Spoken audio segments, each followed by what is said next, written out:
Assalamualaikum warahmatullahi wabarakatuh. Di video kali ini saya akan masih sharing ya teman-teman tentang bagaimana sih cara sebenarnya mendapatkan 600 followers dan ada keranjang kuningnya dengan cepat.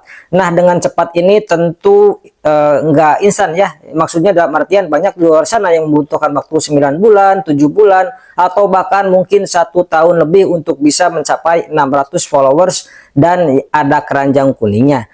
Nah, sebelum ke arah tips-tipsnya, saya lebih baik ingin bahas dulu ya tentang beberapa kesalahan-kesalahan yang sering banget dilakukan oleh TikTok pemula. Nah, yang pertama sudah pasti banyak yang tahu nih, yaitu sub for sub atau mungkin saling follow ya.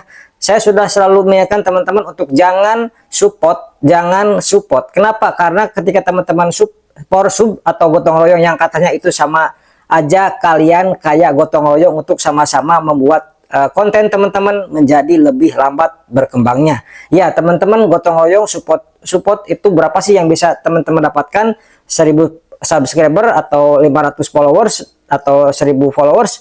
Nah, mungkin buat pemula tujuan di awal adalah 600 followers dan ada keranjang kuningnya. Tapi ketika teman-teman sudah mencapai semua itu dan konten teman-teman sepi, tidak ada penghasilan, sama aja bohong ya teman-teman.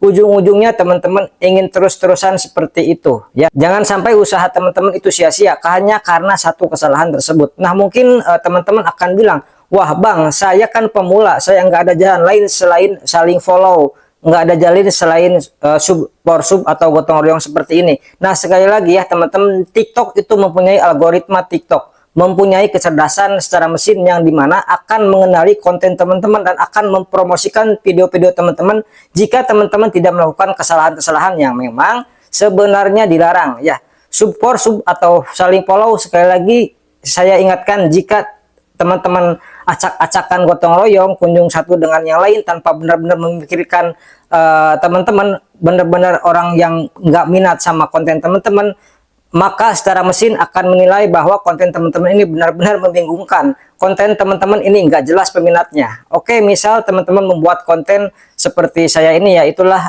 misalkan tentang pembahas elektronik ya. Kalau misalkan saling support itu konten yang nonton hal sama, otomatis mungkin ya masih nggak terlalu membingungkan ya algoritma TikTok. Tapi jika konten teman-teman ini berbeda secara total, maka TikTok ini akan bingung habis konten tentang elektronik, kemudian nonton konten misalkan masak ataupun peralatan kecantikan. Nah, video-video teman-teman itu akan dimunculkan secara acak di aplikasi-aplikasi TikTok.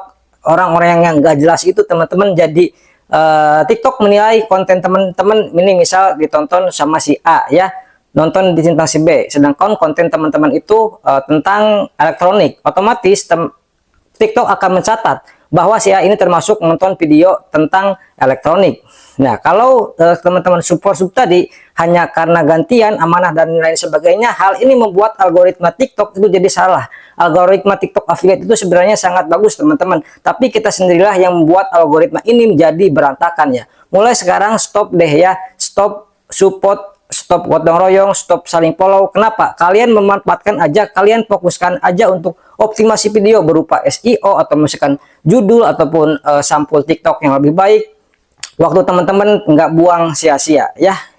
Belajar membuat konten TikTok, belajar membuat analisa dan data sebagainya lah. Jadi ini merupakan satu kesalahan yang harus dan wajib teman-teman hindari ya. Teman-teman, kenapa? Karena ini efeknya jangka panjang ya.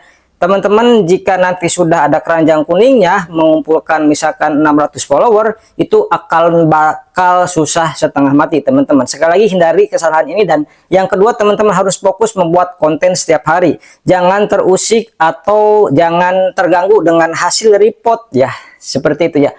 Misal video teman-teman itu yang baru sudah banyak dan teman-teman nggak ada yang nonton, itu nggak dipedulin ya, asal teman-teman pegang teguh konten teman-teman itu satu topik, satu jenis ya. Nggak usah khawatir nanti suatu saat ketika ada satu video aja yang booming, maka video lainnya akan ikutan booming ya teman-teman. Nggak perlu takut, yang penting teman-teman konsisten aja upload. Dan seperti biasa sebelumnya, saya sudah pernah menyampaikan juga, untuk teman-teman kalau upload video itu juga teman-teman harus analisa ya. Bagaimana analisa itu, konten teman-teman sebenarnya rame enggak sih? Ingatnya, bukan menurut pendapat teman-teman, bukan asumsi teman-teman. Wah, konten seperti ini bakal rame. Enggak gitu ya teman-teman. Banyak aspek di luar sana yang harus teman-teman perhatikan. Contoh mungkin konten game Mobile Legend rame banget. Tapi yang pakai atau yang upload video tentang Mobile Legend itu juga rame banget ya. Konten memancing ataupun konten elektronik juga banyak ya. Nah, sekarang tinggal kita harus bikin konsep yang benar-benar konsep yang sesuai sehingga video teman-teman atau konten TikTok teman-teman itu mempunyai identitas dan mempunyai nilai jual yang lebih teman-teman. Jadi segitu dulu teman-teman, kalau ada yang ditanyakan teman-teman bisa sharing-sharing aja di kolom komentar. Sekian dulu video kali ini, mohon maaf bila ada salah-salah kata, saya pamit. Wassalamualaikum warahmatullahi wabarakatuh.